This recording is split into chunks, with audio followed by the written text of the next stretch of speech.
Hello friends, स्वागत है आपका अपने YouTube channel GS study with Sahni में। तो इस वीडियो में हम बात करेंगे जो अल्टी उत्तराखंड अल्टी यानी कि असिस्टेंट टीचर के जो फॉर्म आने वाले हैं। ये फॉर्म जो आप लोगों ने देख ही लिया होगा, यूके पॉलिसी के द्वारा अपना जो भर्ती कैलेंडर है वह जारी कर दिया था। उसमें बताया गया है कि नवंबर में आपके अल्टी के जो फॉर्म हैं वह ऑनलाइन एप्लीकेशन होने शुरू हो जाएंगे। लेकिन पद बहुत कम है, हो सकता है अभी इसमें बढ़ सकता है, क्योंकि इसमें जो है वह जो विज्ञप्तियां अभी शो हो रही हैं वो जितनी रिक्तियां खाली हैं वह उतने तो गढ़वाल मंडल में ही हो जाएंगे, ठीक हो गया। लेकिन कुमाऊं मंडल की भी उसमें ऐड होंगे शायद। देखो अब होता क्या है, अगर मांग उठेगी युवाओं के द्वारा तो उसमें बढ़ने की चांसेस हैं, लेकिन बढ़ने चाहिए, नहीं तो ये बहुत ही कम है। तो अब तैयारी में सभी लोग लग गए होंगे। तो बहुत लोगों की क्वेरीज आ रही थी कि सर इसमें जो सिलेबस है इसका क्या है, किस हिसाब से इसमें डिवाइड किया जाता है। तो उस सभी चीज़ों के बारे में हम जानेंगे। और बहुत से लोगों को मैं कमेंट भी देख रहा था कि सर इसकी योग्यताएं क्या रहेंगी, उस बारे में भी हम आपको इसमें बताएंगे। तो वीडियो में अंत तक बने रहिएगा। अगर आप लोग हमारे चैनल पर नए हैं तो चैनल को सब्सक्राइब जरूर कीजिएगा, ताकि प्रत्येक वीडियो की नोटिफिकेशन आप लोगों तक आसानी से पहुँच सके। और इस वीडियो को आप ज़्यादा से ज़्यादा लोगों तक शेयर भी जरूर कीजिएगा। तो आज हम बात करेंगे एलटी टीचर यानी कि असिस्टेंट टीचर के जो उत्तराखंड में फॉर्म आने वाले हैं। इनकी इसका जो मार्च 2024 में लगभग डेट है कि इसका जो एग्ज़ाम है वो कराया जाएगा, ठीक हो गया। तो अब इसमें सिलेबस को हम देखते हैं कि किस हिसाब से इसके अंकों के हिसाब से इसे डिवाइड किया गया है, किस किस हिसाब से कितने कितने नंबर का वेटेज इसमें हर सब्जेक्ट में रखा हुआ होता है। तो उस सभी को हम इसमें जानेंगे और प्रत्येक सब्जेक्ट का इसमें आपको हम सिलेबस भी बताएंगे, क्या क्या इसमें सिलेबस रहने वाला है। तो अंत तक आप लोग बने रहिएगा। तो हम इसमें बात कर रहे हैं कि सिलेबस को किस हिसाब से डिवाइड किया गया है एलटी का। तो प्रत्येक सब्जेक्ट का हम आपको बताएंगे और प्रॉपर उसका सिलेबस भी आपको बताएंगे इसमें। तो देखिए, प्रश्नों की संख्या स्तरवार प्रत्येक अंक 1 अंक का रहेगा, यानी कि 1 अंक का इसमें प्रश्न रहने वाला है। और अंक का जो रहता है इसमें 100 नंबर का रहता है, ठीक हो गया। यानी कि जो पेपर रहेगा वनडे एग्जाम होता है, ऑप्शनल रहता है, और क्या कहते हैं 100 नंबर का ही रहता है। और प्रत्येक जो अंक होता है वह प्रत्येक प्रश्न 1 अंक का इसमें रहता है। अब इसमें यहाँ पे विषय दिए हुए हैं, ठीक हो गया। उसके बाद इसमें टीचिंग एप्टीट्यूड के बारे में बताया गया है, और इंटरमीडिएट के, स्नातक के और कुल योग। तो इस सभी के बारे में आपको हम डिटेल से इसमें बताने वाले हैं। सबसे पहले हम बात करते हैं इसकी योग्यताएं, ठीक हो क्या, क्योंकि बहुत से लोगों की क्वेरीज आ रही थी कि सर इसकी योग्यता क्या रहने वाली है, ठीक हो गया। तो सबसे पहले अगर हम बात करें तो आपके पास यूजी की डिग्री होनी चाहिए, यानी कि अंडर ग्रेजुएशन होना चाहिए, ठीक हो गया। अंडर ग्रेजुएट आप होने चाहिए, मतलब बीए, बीएससी, बीकॉम, कोई भी आपके पास स्नातक की डिग्री होनी चाहिए, यानी कि स्नातक किया होना चाहिए। उसके बाद जो दूसरी इसमें क्वेरीज होती है वह आपके पास होना चाहिए बीएड, ठीक हो क्या। आपके पास बीएड आपने किया होना चाहिए, क्योंकि बहुत से लोग इसमें पूछ रहे थे कि सर क्या हम विदाउट बीएड वाले हैं, यानी कि एनआईओएस डीएलएड वाले हैं, ये भी कर सकते हैं। तो एनआईओएस डीएलएड इसमें काम नहीं करेगा, ठीक हो गया। यानी कि डीएलएड वाले इसमें फॉर्म फिल नहीं कर सकते हैं, क्योंकि डीएलएड वाले जो होते हैं वो सिर्फ प्राइमरी टीचर के लिए ही अप्लाई कर सकते हैं, लेकिन डीएलएड वाले एलटी के लिए अप्लाई नहीं कर सकते हैं। और दूसरी चीज़ ये रहती है इसमें कि आपके पास यूटेड या सीटेट सेकंड होना अनिवार्य है, ठीक हो गया। यूटेट या सीटेट में से सेकंड वाला आपने क्वालिफाई किया होना चाहिए, ना कि पहला वाला। पहला वाला क्या होता है, प्राइमरी टीचर के लिए होता है। तो यूटेट सेकंड क्वालिफाई होना चाहिए, और आपने बीएड किया होना चाहिए। योग्यता आपके पास अंडर ग्रेजुएट यानी कि स्नातक की डिग्री आपने की होनी चाहिए, तभी जाकर के आप इसमें फॉर्म फिल कर सकते हैं, अदरवाइज आप इसके लिए योग्य नहीं है। और दूसरी चीज़, आपके पास स्नातक तो किया है, लेकिन स्नातक के साथ साथ आपने जो सब्जेक्ट कॉम्बिनेशन भी आपका होना चाहिए। ऐसा नहीं कि आपने एक हिंदी से कर दिया और एक इतिहास से कर दिया और एक कुछ मैथ से कर दिया, किसी अन्य से कर दिया, मतलब आपने कोई कॉम्बिनेशन ही नहीं बनाया। तो ऐसे में आपका क्या है कि कॉम्बिनेशन नहीं बन पाएगा, और ऐसे में आप कॉम्बिनेशन नहीं होगा तो फॉर्म फिल नहीं कर पाएंगे। कॉम्बिनेशन के लिए भी जैसे मान लीजिए हम एक सब्जेक्ट देख लेते हैं, सामान्य अध्ययन। सामान्य अध्ययन का अगर आप करते हैं तो उसके लिए भी आपका हिस्ट्री या पॉलिटी में से कोई भी एक होना चाहिए, यानी कि हिस्ट्री, पॉलिटी, ज्योग्राफी, इकोनॉमिक्स, इन चारों में से एक होना, मतलब 2 होने अनिवार्य हैं। मतलब इन 4 सब्जेक्ट में से 2 सब्जेक्ट होने अनिवार्य होते हैं। मतलब जैसे अगर आप मैथ से कर रहे हैं तो मैथ्स के साथ साथ आपने भौतिक विज्ञान की भी आपके पास डिग्री होनी चाहिए, भौतिक विज्ञान भी आपके सब्जेक्ट होना चाहिए। अदरवाइज अगर कॉम्बिनेशन नहीं होगा तो आप फॉर्म फिल नहीं कर सकते हैं, ठीक हो गया। उसी प्रकार से आपका जैसे हिंदी का है, हिंदी में क्या होता है कि आपके पास इंटर में संस्कृत होना अनिवार्य है हिंदी वालों के लिए। स्नातक में हिंदी चलेगी लेकिन इंटर में आपके पास संस्कृत होना चाहिए, तब जा करके आप हिंदी एलटी के लिए भी अप्लाई कर सकते हैं। मतलब कॉम्बिनेशन होना अनिवार्य है, ठीक हो गया। तो ये योग्यताएं आपके पास हों तब जा करके आप एलटी के लिए अप्लाई कर सकते हैं, यानी कि जो सहायक अध्यापक है उसके लिए आप इसमें अप्लाई कर सकते हैं, ठीक हो गया। हम बात करते हैं सबसे पहले एलटी सामान्य की, ठीक हो गया। यानी कि जो एसएसटी वाले होते हैं, सामाजिक अध्ययन वाले जो रहते हैं एलटी में, उनके लिए क्या रहता है कि ये तो सभी के लिए रहता है लगभग क्या है 30 नंबर का जो टीचिंग एप्टीट्यूड आता है, ठीक हो गया। अब ये टीचिंग एप्टीट्यूड जो रहता है वो किस टाइप का रहता है, जो आप लोगों ने बीएड के दौरान आपने टीचिंग एप्टीट्यूड पढ़ा होगा, ठीक हो गया। एलटी और बीपीएड के दौरान यानी कि स्तरीय बीपीएड स्तरीय जो भी शिक्षण अभिरुचि रहती है एप्टीट्यूड में, वो सारे कुछ इसमें 30 नंबर का आपका इसमें लगभग रहता है। तो ये जो 30 नंबर रहता है ये काफ़ी स्कोरिंग रहता है, ठीक हो गया। तो एप्टीट्यूड भी काफ़ी इसमें रोल अदा करता है। और उसके बाद आता है कि इंटरमीडिएट यानी कि एनसीईआरटी सबसे इंपॉर्टेंट इसमें रोल जो अदा करती है किसी भी सब्जेक्ट में, वह करती है एनसीईआरटी, ठीक हो गया। एनसीईआरटी, ठीक हो गया। एनसीईआरटी की जो बुक है 6 से लेकर के 12 तक की, ठीक हो गया। 6 से लेकर के 12 तक की अगर आप लोग एनसीईआरटी की बुक अगर पढ़ लेते हैं किसी भी सब्जेक्ट की, चाहे वो सामान्य की हो, मैथ्स की हो, साइंस की हो, इंग्लिश की हो, हिंदी की हो, संस्कृत की होगी, कोई भी सब्जेक्ट की हो, अगर 6 से 12 तक का अगर आप इसमें देख लेते हैं एनसीईआरटी बुक प्रॉपर उस सब्जेक्ट का जिस सब्जेक्ट से आप इसमें परीक्षा देने वाले हैं, जिसमें आप फॉर्म फिल करेंगे, तो इसमें जो एनसीईआरटी 12th तक का जो आपका रहेगा इंटरमीडिएट स्तरीय जो प्रश्न इसमें आपके पूछे जाएंगे, 7 प्रश्न यानी कि 7 नंबर का आपका जो पूछा जाएगा वो इतिहास से पूछा जाएगा, और 7 नंबर का आपका इसमें ज्योग्राफी यानी कि भूगोल से पूछा जाएगा, 7 नंबर का आपका इसमें राजनीति विज्ञान से पूछा जाएगा, और 7 नंबर का आपका इसमें पूछा जाएगा किससे, अर्थशास्त्र से। तो मान के चलो 28 नंबर का लगभग आपका इसमें रहने वाला है किससे, 12th लेवल का, ठीक हो गया। अगर आप एनसीईआरटी की बुक 6 से लेकर के 12 तक की अगर आप कवर कर लेते हैं तो 28 नंबर आपके यहाँ से कहीं नहीं जाने वाले हैं, ठीक हो गया। उसके बाद स्नातक स्तरीय विषय में आपके यहाँ इसमें पूछे जाएंगे, ठीक हो गया। तो स्नातक जो स्तरीय जो पूछा जाएगा इसमें 11 नंबर का स्नातक स्तरीय इतिहास से पूछा जाएगा, 11 नंबर का भूगोल से पूछा जाएगा, 10 नंबर का राजनीति विज्ञान और 10 नंबर का आपका पूछा जाएगा अर्थशास्त्र से। तो मान के चलो 42, ठीक हो गया। यानी कि 42 नंबर आपका इसमें कहाँ से रहने वाला है, स्नातक स्तर से रहने वाला। 28 नंबर आपका 12th तक का रहने वाला है। टोटल आपका इसमें रहेगा कितना, 100 नंबर का, ठीक हो गया। उसके बाद अगर हम मैथमेटिक्स की बात करें तो मैथ में भी आपका शिक्षण अभिरुचि टीचिंग एप्टीट्यूड से 30 नंबर का पूछा जाना है, और इंटरमीडिएट एनसीईआरटी से आपका पूछा जाए इंटरमीडिएट तक का, यानी कि 6 से लेके 12 तक का जो आपका रहेगा वह 20 नंबर का गणित रहेगा, और 8 नंबर का आपका वहाँ क्या रहने वाला है, भौतिक विज्ञान रहने वाला है। यानी कि 28 नंबर का यहाँ पर भी आपको देखने को सीधे मिल जाएगा किससे, 6 से लेकर 12th तक का। यानी कि अगर आप एनसीईआरटी पढ़ लेते हैं तो आपका ये कवर हो जाएगा।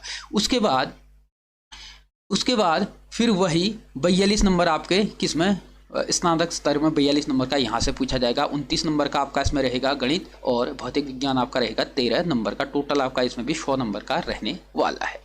उसके बाद अगर हम बात करें एलटी विज्ञान की तो 30 नंबर का तो एप्टीट्यूड रहेगा ही रहेगा, ठीक हो गया। और उसी प्रकार से रसायन विज्ञान रहेगा 10 नंबर का, और उसी में वनस्पति विज्ञान आपका 9 नंबर का रहेगा, और जंतु विज्ञान आपका इसमें 9 नंबर का रहेगा, ठीक होगा। विज्ञान वालों के लिए यानी कि रसायन विज्ञान रहेगा, जंतु विज्ञान, ठीक होगा, यानी कि बॉटनी और जूलॉजी आपकी इसमें रहेगी। ये भी टोटल कितने नंबर का होने वाला है, 28 नंबर का यहाँ से भी आपको पूछा जाएगा। इंटर तक का एनसीईआरटी बेस्ड रहेंगी। उसके बाद यहाँ पर भी 42 नंबर का आपका स्नातक स्तरीय से रहेगा, जिसमें से 14 रसायन, 14 वनस्पति विज्ञान और 14 जंतु विज्ञान। टोटल अगर इसमें देखें तो टोटल इसमें भी 100 नंबर का आपका रहने वाला है। अब उसके बाद हम बात करें कि एलटी हिंदी में भी 30 नंबर का तो एप्टीट्यूड रहेगा ही रहेगा, और उसके बाद 14 नंबर का आपका इसमें हिंदी रहेगा, और 14 नंबर का इसमें संस्कृत रहेगा 12th लेवल तक के लिए, 6 से 12 तक का रहेगा ये। और ग्रेजुएशन लेवल में सिर्फ 42 नंबर की आपकी इसमें हिंदी रहने वाली है, और टोटल आपका इसमें होना चाहिए 100 नंबर का टोटल इसमें रहेगा। अब इसमें बहुत लोगों की क्वेरीज रहती है कि क्या हम हमारा इंटर में संस्कृत नहीं था, क्या हम हिंदी में फॉर्म फिल कर सकते हैं या नहीं कर सकते हैं। तो जिसका भी इंटर में संस्कृत नहीं रहा होगा वह हिंदी के लिए अप्लाई नहीं कर सकता है, ठीक हो गया। यानी कि हिंदी अप्लाई करने के लिए आपका 12th में संस्कृत होना अनिवार्य है, लेकिन ग्रेजुएशन में आपको संस्कृत होना अनिवार्य इसमें नहीं है। किसके लिए? हिंदी के लिए। लेकिन 12th में संस्कृत होना अनिवार्य है। अब बहुत से लोगों ने 12th में एकल विषय से हिंदी वाले संस्कृत से कर चुके होते हैं, तो वो लोग इसमें अप्लाई कर सकते हैं जिनने एकल विषय संस्कृत से कर लिया होगा। नहीं तो अगर आपने इंटर संस्कृत से नहीं किया होगा तो आप हिंदी LT के लिए अप्लाई नहीं कर सकते हैं। उसके बाद बात करें संस्कृत की, तो 30 नंबर का यहाँ पर रहेगा ही रहेगा आपका एप्टीट्यूड। उसके बाद इंटर लेवल का 28 नंबर का संस्कृत और ग्रेजुएशन लेवल का 42 नंबर का संस्कृत आपका इसमें रहेगा, और ये टोटल 100 नंबर का इसमें भी रहेगा। और जो भी मैंने बताई दिया है, जितने भी ये सब्जेक्ट हैं सब में जो इंटर लेवल का पूछा जाएगा वो NCERT बेस्ड रहेगा। 6 से लेकर के 12 तक की अगर आप NCERT देख लेते हैं तो ये मान के चला आपका यहाँ से जो 28 नंबर का पूछा जाना है वो कहीं भी नहीं जाने वाला है। उसके बाद अगर उर्दू की बात करें तो उर्दू में भी 30 नंबर का एप्टीट्यूड रहेगा, 28 नंबर का इंटरमीडिएट का उर्दू रहेगा और 42 नंबर का आपका ग्रेजुएशन लेवल का रहेगा। 100 नंबर का ये भी रहने वाला है। अगर LT अंग्रेजी की बात करें तो 30 नंबर का तो एप्टीट्यूड रहेगा, 28 नंबर की इंटर तक की जो इंग्लिश रहेगी वो रहेगी, और 42 नंबर का आपका इसमें भी ग्रेजुएशन लेवल का अंग्रेजी रहेगा। टोटल अगर बात करें 100 नंबर का ये भी रहने वाला है। उसके बाद बंगाली की अगर बात करें 30 नंबर का आपका इसमें रहेगा एप्टीट्यूड, 28 नंबर इंटरमीडिएट तक का रहेगा और 42 नंबर आपका स्नातक स्तर तक का रहेगा, और 100 नंबर का ये भी टोटल रहने वाला है। पंजाबी की बात करें तो 30 नंबर का इसमें भी एप्टीट्यूड पूछा जाएगा, और 28 नंबर इंटर तक की पंजाबी भाषा का ज्ञान होना चाहिए, NCERT बेस्ड ही रहेंगे, और 42 नंबर का आपका स्नातक स्तर का रहेगा। 100 नंबर का ये भी टोटल रहेगा। अगर हम कला की बात करें तो कला वालों के लिए जो रहता है वो एप्टीट्यूड वाला यहाँ पर नहीं होता है, ठीक हो गया। एप्टीट्यूड कला वालों के लिए नहीं होता है। उसका इंटरमीडिएट तक की जो कला होती है उसके लिए जो 30 नंबर का यहाँ से रहेगा, ग्रेजुएशन लेवल का जो होगा उसके लिए 70 नंबर का यहाँ से रहता है। टोटल आपका देखें तो टोटल 100 नंबर का इसमें रहने वाला है। अगर हम LT शारीरिक शिक्षण, अगर LT PTI शारीरिक शिक्षण वालों का अगर देखें तो इसमें 30 नंबर का एप्टीट्यूड रहेगा और 28 नंबर का इंटर तक का शारीरिक शिक्षण रहेगा, और 42 नंबर आपका जो होने वाला है वह रहेगा ग्रेजुएशन लेवल का। टोटल इसमें भी 100 नंबर का रहेगा। अगर LT संगीत की बात करें तो 30 नंबर का इसमें भी रहने वाला है शिक्षण अभिरुचि, 28 नंबर का इंटरमीडिएट तक की संगीत रहने वाली है, और 42 नंबर का ग्रेजुएशन लेवल का रहेगा, जो 100 नंबर का टोटल रहने वाला है। अगर हम LT गृह विज्ञान की बात करें तो इसमें भी एप्टीट्यूड 30 नंबर का ही रहेगा, और गृह विज्ञान इंटर तक का जो रहेगा वो 28 नंबर का रहेगा, और गृह विज्ञान 42 नंबर का स्नातक स्तर में आपका रहने वाला है। टोटल ये भी 100 नंबर का रहेगा। उसके बाद अगर बात करें LT वाणिज्य की, तो LT वाणिज्य में भी 30 नंबर का आपका एप्टीट्यूड रहेगा, 28 नंबर का इंटरमीडिएट तक का वाणिज्य का रहेगा, और 42 नंबर का आपका ग्रेजुएशन लेवल तक का रहेगा। टोटल अगर बात करें तो इसमें टोटल 100 नंबर का रहने वाला है, ठीक हो गया। तो इंटरमीडिएट का मैंने बता ही दिया है, जो भी पाठ्यक्रम आपने NCERT बेस्ड होंगे, ठीक हो गया। NCERT बेस्ड अगर आप लोग 6 से लेकर के 12 तक की अगर बुक्स अगर पढ़ लेते हैं NCERT की, तो ये 28 नंबर का जो पूछा जाना है यहाँ से कोई भी प्रश्न आपका नहीं छूटेगा। तो इंटरमीडिएट का काफ़ी इसमें रोल हो जाता है NCERT बुक्स का। उसके बाद शिक्षण अभिरुचि का जो सिलेबस है, अगर इसको पूरा अगर मैं पढ़ के बताऊं तो वीडियो काफ़ी लंबी हो जाएगी, क्योंकि मुझे और सब्जेक्ट का भी बताना है। तो आप खुद में खुद पढ़ लीजिएगा, और इसके जो PDF हैं वो PDF आपको हमारे टेलीग्राम चैनल पे मिल जाएंगे। वहाँ पर मैंने डिस्क्रिप्शन पे टेलीग्राम चैनल का लिंक दिया हुआ है, हमारे ग्रुप को ज्वाइन कीजिएगा। टेलीग्राम चैनल का जो ग्रुप बनाया हुआ है, जिस नाम से हमारा यूट्यूब चैनल है उसी नाम से टेलीग्राम ग्रुप भी बना हुआ है, तो वहाँ से आप इन सभी को डाउनलोड कर सकते हैं। अगर हो सकता है कि इनको मैं अपलोड वहाँ पर कर दूंगा, और आप वहाँ पे रात रोज़ 10 बजे कुछ चलती है तो क्या हो जाएंगे, काफ़ी ऊपर चले जाएंगी। तो आप लोग क्या है कि कमेंट कीजिएगा, जिसको भी जिस सब्जेक्ट में चाहिए होगा आप लोगों को वहाँ पर प्रोवाइड करा दिया जाएगा। और इसके लिए आप हमारे चैनल को सब्सक्राइब जरूर कीजिएगा। ये शिक्षण अभिरुचि का सिलेबस रहने वाला है, ठीक हो गया। यानी कि जिससे आपका 30 नंबर का पूछा जाना है, सिर्फ कला को छोड़ के, ठीक हो गया। कला को छोड़ के और सभी सब्जेक्ट वालों का 30 नंबर से यहाँ से आपको पढ़ना ही पढ़ना है, जो सबसे स्कोरिंग सब्जेक्ट रहने वाला है, ठीक हो गया। सारा कुछ इसमें दिया हुआ है, तो इसको आप डाउनलोड कर सकते हैं, इसके अनुसार आप अपनी तैयारी कर सकते हैं।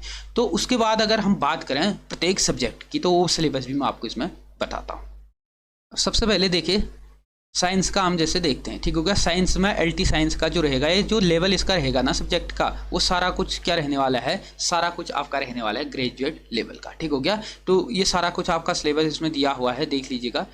सारा कुछ ABC सेक्शन में इसमें अलग अलग सिलेबस है, तो सारा बॉटनी, केमिस्ट्री, जूलॉजी सारा कुछ इसमें दिया हुआ है, ठीक हो गया। अगर उसके बाद हम दूसरा देखें तो दूसरा जो सिलेबस अब पढ़ के बताऊंगा तो बहुत लंबी वीडियो हो जाएगी, तो आप खुद ही इसमें पढ़ सकते हैं अपने अनुसार। आप इसका आपका जो ये सिलेबस है मैं टेलीग्राम चैनल पर डाल दूंगा, वहाँ से आप इसको डाउनलोड कर लेना। उसके बाद अगर हम LT संस्कृत की बात करें, संस्कृत का भी जो सिलेबस है वो पूरा का पूरा ये रहने वाला है, तो देख लीजिएगा इसको भी, ठीक हो गया। और उसके बाद ये जो सिलेबस है ना, ये आपका सिर्फ और सिर्फ स्नातक स्तर का रहेगा, क्योंकि 12th स्तर का जो मैंने बता दिया है, जो 28 नंबर का आपका पूछ दिया जाना है 12th स्तर का, उसका जो है आपको 6 से लेकर के 12 तक की जो बुक्स हैं उनको पूरा का पूरा पढ़ लीजिएगा, ठीक हो गया। जितना भी उसमें दिया हुआ है सब कुछ पढ़ लीजिएगा, वही कुछ बताया हुआ है साहब की NCERT बुक्स पढ़ें करके। और जो सिलेबस ग्रेजुएशन लेवल में जो सिलेबस है वही आपका इसमें सिर्फ दिया हुआ है। अगर उसमें बाद हम करें पंजाबी भाषा की, पंजाबी भाषा का भी जो सिलेबस है वो सारा कुछ इसमें दिया हुआ है, आप देख सकते हैं, ठीक हो गया। सारा कुछ इसमें दिया हुआ है, आप इसको भी देख लीजिएगा। अगर उसके बाद हम बात करें फिर दूसरा जो है वह फिजिकल एजुकेशन वालों का है, ठीक हो गया। फिजिकल एजुकेशन वालों का भी इसमें सिलेबस दिया हुआ है। उसके बाद हम दूसरा बात करें, दूसरा आपका इसमें मैथमेटिक्स वालों का रहने वाला है, ये भी ग्रेजुएट लेवल का ही रहेगा। अगर हम उसके बाद बात करें होम साइंस गृह विज्ञान वालों का ये सिलेबस है। उसके बाद इंग्लिश का भी ये सिलेबस इसमें दिया हुआ है। उसके बाद हम बात करें उसके बाद कॉमर्स वालों का ये सिलेबस रहने वाला है। उसके बाद अगर नेक्स्ट अगर देखें तो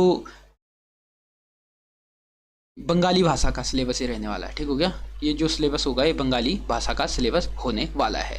उसके बाद नेक्स्ट अगर हम देखें उर्दू का सिलेबस है, ठीक हो गया।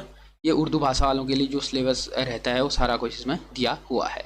उसके बाद अगर हम नेक्स्ट की बात करें तो नेक्स्ट कला वालों का ये सिलेबस है, ठीक हो गया। कला सब्जेक्ट वालों का ये सिलेबस है, सारा कुछ इसमें दिया हुआ है। ये सारे सिलेबस मैंने बता दिया ग्रेजुएट लेवल के आपके रहेंगे। अगर हम उसके बाद नेक्स्ट अगर देखें तो नेक्स्ट आपका सामान्य हिंदी जो स्नातक स्तर की रहेगी, ये सारा कुछ इसमें दिया हुआ है। और उसके बाद अगर हम देखें तो ये सामान्य अध्ययन का जो सिलेबस है ये इसमें लास्ट में है, इसमें भी सारा कुछ दिया हुआ है, इतिहास का दिया हुआ है, और ये भी सारा कुछ स्नातक स्तर का रहने वाला है सामान्य का, ठीक हो गया। ये सारा कुछ दिया हुआ है। हिस्ट्री इसमें दी है, पॉलिटी इसमें दी है, ज्योग्राफी इसमें दी है, राजनीति विज्ञान, पॉलिटी होगी, अर्थशास्त्र, सारा कुछ इसमें दिया हुआ है। तो ये आपका जो भी अल्टीमेट सिलेबस है वो सारा कुछ मैंने इसमें बता दिया है। तो इसकी जो सिलेबस हैं इनकी जो PDF है वो आपको हमारे टेलीग्राम चैनल पे आसानी से अब उपलब्ध कराई जाएंगी। तो आप लोग हमारे टेलीग्राम चैनल को भी ज्वाइन कीजिएगा, और साथ में अगर आप लोग अभी तक हमारे चैनल पर नए हैं, हमारे यूट्यूब चैनल पर नए हैं, तो आप लोग इस चैनल को सब्सक्राइब जरूर कीजिएगा, ताकि प्रत्येक वीडियो की नोटिफिकेशन आप लोगों तक आसानी से पहुँच सके। और इसको ज़्यादा से ज़्यादा लोगों को शेयर भी जरूर कीजिएगा। धन्यवाद।